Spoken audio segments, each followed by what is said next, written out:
vast majority of people in the medieval period, be they in England or in Europe or wherever, rarely ever experienced armed warfare. They rarely had to actually arm themselves for their own protection. And if they did get into fights, it was not always, life or death sort of fatal stuff. There was a lot of violence in the sort of casual way.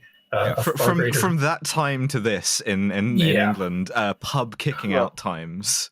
Lighting cop wagons on fire. Yeah, I mean, that's the thing. No cops yet. So I was just making a joke. But that's genuinely a thing that drives it. Is like, if there's nobody to come and break you and the printmaker's apprentice apart, right? There's a decent chance you're just going to end up stabbing each other or with something.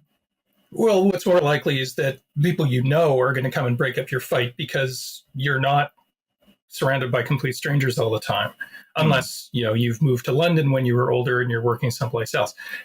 Urbanization makes makes the patterns of violence different.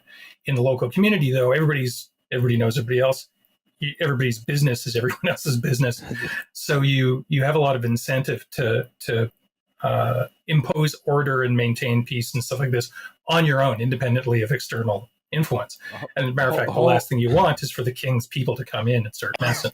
So the whole community comes home and comes together and says, "Go home, Carl. You're drunk." Pretty much, yeah.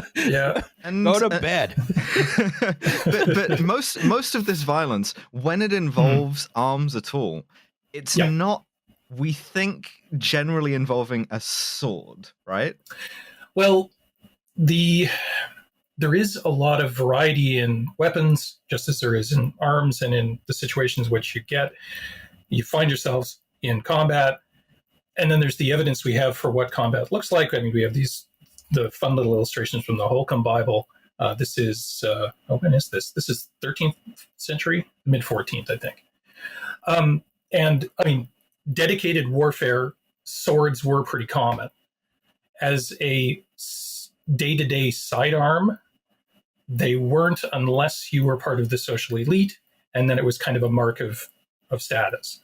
Sort of a 13th century Pete Buttigieg being like, I didn't carry a bastard sword in Antioch to see it on the streets of Buckingham, To some extent, yeah. I mean, there's still debate about just how common people had carried around swords. Certainly people were armed, if you extend arms to include things like pocket knives, because everyone had knives. But a knife is different than, a firearm. So I've been trying to explain that to the police, and they don't get it. I mean, the definitions change. It's fine in America. As long as you don't have knives that open in 3 or 4 specific ways. Yeah, which are functionally identical. But yeah, the vast majority of combatants on a battlefield situation would be armed with not swords. Spears, axes, variations on different kinds of hafted weapons, bows, crossbows. I gotta say, leaving the bar after insulting someone's maiden and then getting run through with a fucking axe at 2 a.m. Not a good time. Just sort of cresting the hill, coming back to the pub after an argument with my pike. Which incidentally is my sort of listicle. I gotta go get something from a trunk. I'm about to get something from my trunk, and you just bring out a halberd. If you see a wagon with a Molon Labe sticker on it, what that actually means is free pike. You gotta leave that stuff outside. Yeah, you can just go home. You don't have to fight. You get on a horse and you go home. The horse isn't drunk. You are. The horse can bring you home. The horse might also fall in a hole and break its leg. Horses are just dumb as shit. Horses are the dumbest animals. Yeah. After birds.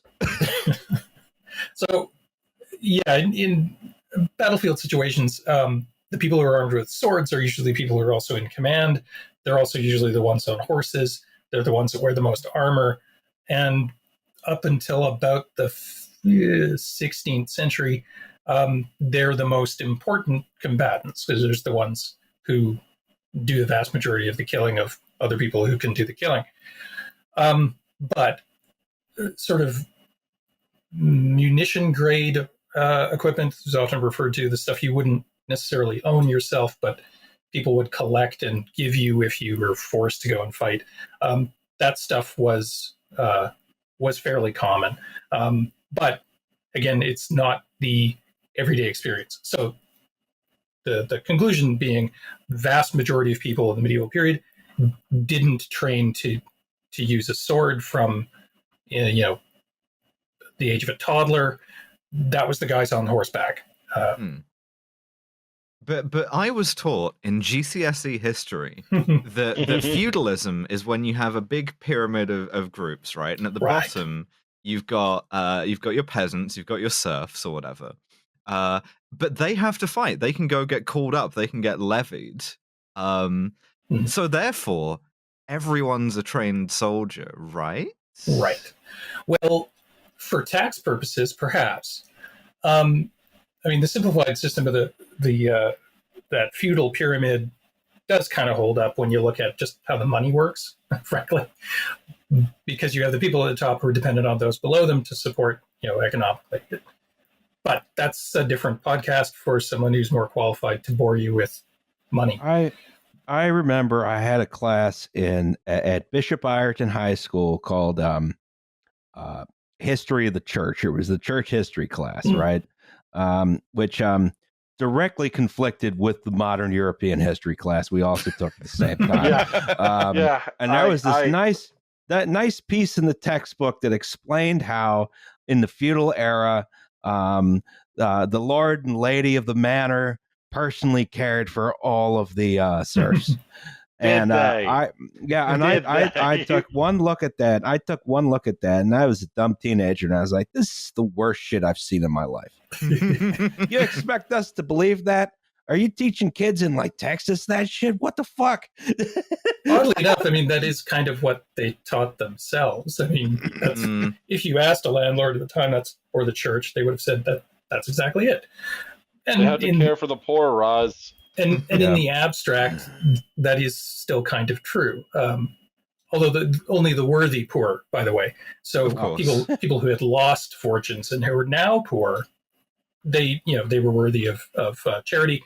Those who were born poor, well, that's God's will. So there you go. A mysterious act of God's love. Yeah. The point about mandatory. Let's steer clear of that for a little bit. The compulsory military service thing on the books, like in England, they have legislation basically saying something along those lines as early as the late 12th century. In practice, what that mostly meant was that people were financially obligated to support military service. And so the easiest way to sort of legislate this was, say, if you've got X amount of land or rents or whatever, you need to have on hand this kind of equipment, which you are expected to employ at the request of the king. Now, that doesn't actually mean that everybody who's got 6 shillings worth of stuff per year needs to be able to go and fight for the king wearing the body armor and the helmet and the spear that they say they're legally required to have. How it usually worked out is that people and communities kind of collected all this gear and made it available to people who could go and fight. And as far as legislation was concerned, spelling that out, that distinction, wasn't really important.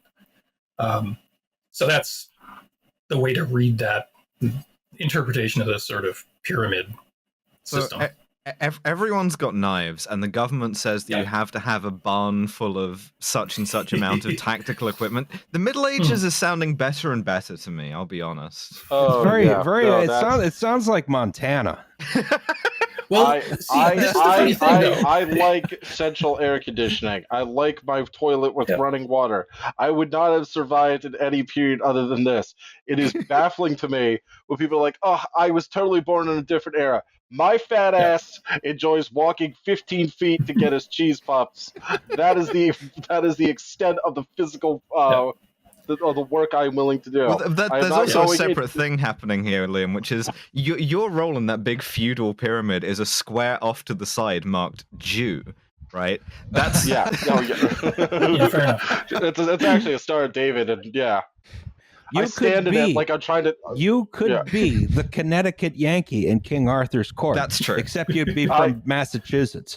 Yeah, listen, I will say that if I were in charge of the Frankfurt ghetto, it would not have gone down that way. I would have John Browned that shit. And you'd have been right to do it. We would make Attila the Hun look like a pussy. Thank you. Thank you, Anyway, Frank Rizzo.